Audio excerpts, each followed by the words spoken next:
Dnes ti ukážem ten najväčší stavebný pozemok, aký v mestskej časti Košice-Barca tak skoro neuvidíš. Nemá ani 10 árov, nemá ani 20 árov, má skoro 3000 m štvorcových a vymoženosti, ktoré sú raritou možno aj v celých Košiciach. Nielenže má pozemok výmeru 2864 m štvorcových, ale nachádza sa v centre tzv. Starej Barce na Abovskej ulici a prístup na pozemok je z dvoch strán. Tak sa tu ponúka možnosť aj rozdelenia pozemku a výstavby viacerých domov. Keďže takýto nádherný rovinatý pozemok už v Barci asi neexistuje, môže tu vzniknúť aj sídlo veľkej rodiny.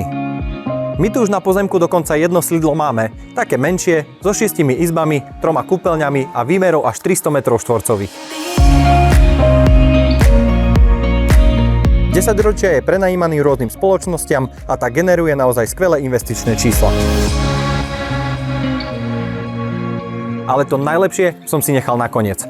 200 rokov stará pivnica, kde stropy dosahujú výšku až 4 metre a okrem toho pocitu histórie, ktorý vás doslova pohltí, tu môže vzniknúť napríklad skvelá vinná pivnica, pánsky klub či wellness.